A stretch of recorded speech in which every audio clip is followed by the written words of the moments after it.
Hey friends, it's Laura with Laura's Handmade Haven. Welcome and welcome back. I'm so glad you joined me today. We're continuing our Let's Bake Quilt Sew Along, and this video we're going to be assembling the next section of our quilt top center. I'm so excited about this. We got all of our little blocks done, so if you're caught up through week 9 of the blocks, then you can assemble this section too. So you're going to notice that I did swap out one of my spoons over here. This is supposed to be a blue spoon, but my blue spoon is on the same color background as my 350 degrees, so I didn't want those two backgrounds together, so that's why we have my brown spoon here, and the blue spoon will just go on that last section, which is the side column for the quilt top center.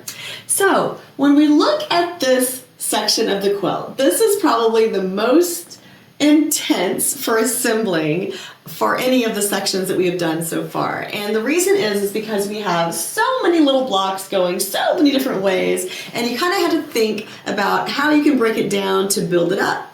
So when we look at this collection of blocks, this is what I see. We have one column here with the spatula and the layer cake, and so we'll sew those together first. Then we have the donuts down here, and this section here kind of goes with the donuts. So we'll sew together our flowers, we'll sew together our scale with our spoon, sew the scale and the spoon together with the flowers, and then to the donuts.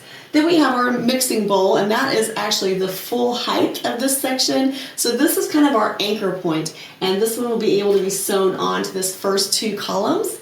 And then we have this crazy little section over here. And what's going to happen is the flour and the 350 degrees will be sewn together, then joined with the spoon, then joined with the hand mixer. The flour sifter and the little red teaspoon will be sewn together and joined with the canisters. And then the top half and the bottom half will join together. And then everyone will come back together to form the complete section for this quilt. So if you are concerned you're going to get mixed up along the way, I would tell you to pause and take a picture of your design wall or your design space or your floor, wherever you have your blocks laid out. That way you have a visual reference to go to just in case you forget what goes where. Now, of course, you can also reference the sew along guide, and I would encourage you to do that as well. Alright, so I'm going to start gathering a few blocks off my design wall and heading to the sewing machine so I can start assembling my section. Before heading to my sewing machine, obviously I need to gather my blocks. So I grab myself a design board, and I'm going to put my layer cake on the design board. Whoops! And I'm going to put my spatula right sides together right on top of that block on the design board, and that way I know those two go together. Now you can definitely pin these too if you want. The same thing with the flowers. I'm going to put those right sides together and on the design board, and this is going to be the second column. And then my donuts will be going here at the bottom. And then I have my stack of bowls, and that's where I'm going to stop with this design board. And then I'll grab my second design board and I will start building those up as well. And I'm just kind of putting them right sides together and laying them on the edge that they go to.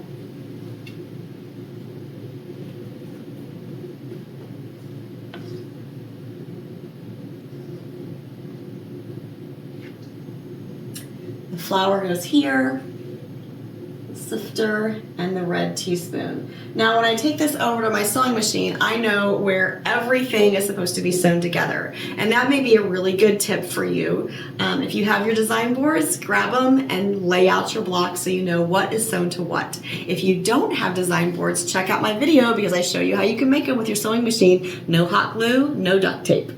Now everything needs sewn together, so it doesn't really matter where you start. It just matters that you remember who gets sewn to who. So we're going to just work off the design board and grab 2 pieces at a time and get those sewn together, and then we'll lay them back out and match things up. And I am starting on the right hand of the section.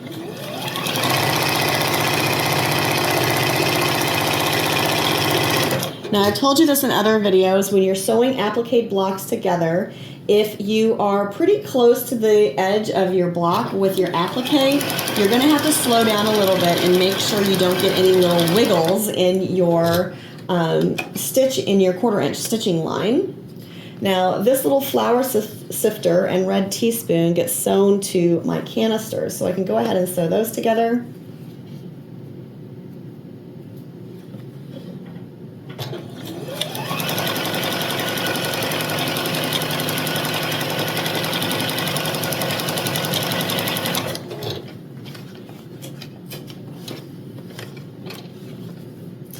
Now I do remember that the hand mixer is on the right hand edge. That's why you can take a picture just to make sure you don't forget. And again, you can reference the sew along guide as well.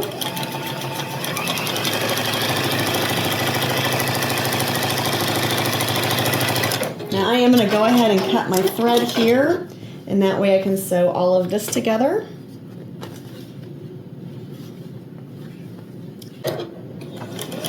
And this is the right hand piece of our section.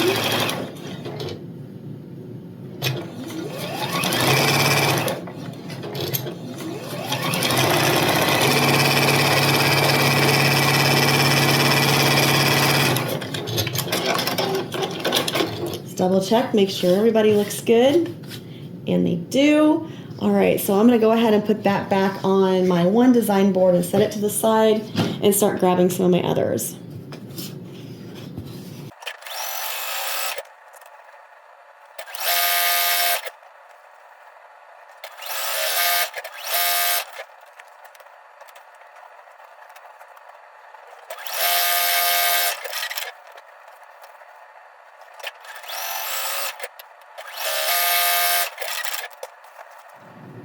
Just joining the first two columns together in our section now.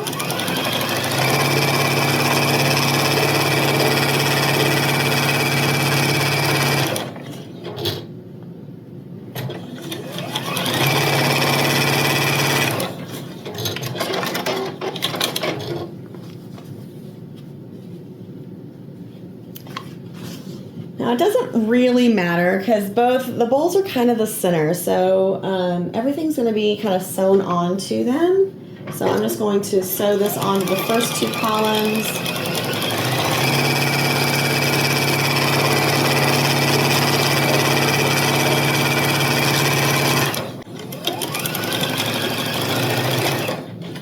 And then after this, I can sew this entire section onto the first 2 or 3 sections, depending on how you broke it down, of the quilt top center, and the left hand portion of the quilt top will be together.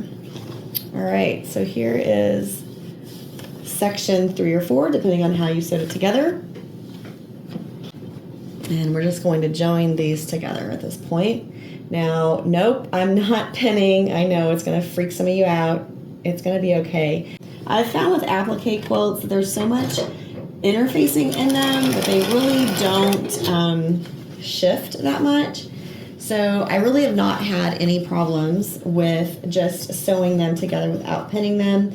But obviously, make sure if you want to pin, then you should go ahead and pin. Now the one thing I am watching as I'm sewing along is just making sure I'm not twisting any of my seams. Whichever way they're laying or they're sewn above is the way that I want them to lay into the seam that I am sewing them into.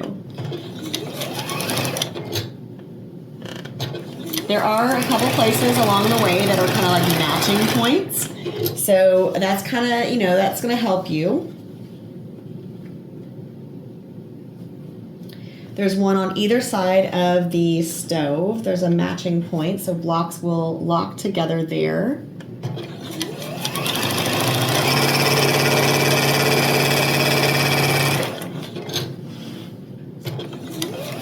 when I talk about a matching point, I'm really just meaning that it's kind of like, you know, you're nesting seams in those points.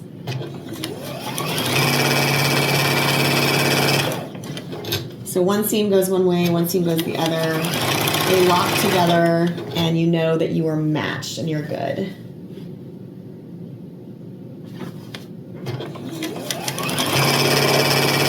All right, so I'm gonna give this a pretty good press, and then I'm gonna put it on the design wall, and we're gonna have a reveal.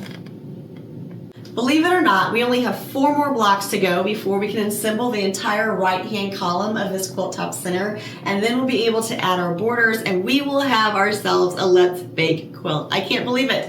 I am so excited about this. This quilt has been on my bucket list for so long, and to be quite honest with you, the one hesitation I've always had is all that hand stitching. So once I decided to just take all of that out of the picture and come up with alternative ways to get the same result, I was so much happier and so much more excited about making this quilt. I hope that you have picked up some tips and tricks along the way. I hope that you're doing well on your Let's Bake quilt. Leave me a comment down below and let me know how you're doing. Are you making this quilt? Are you making a different one that you're using the tips for?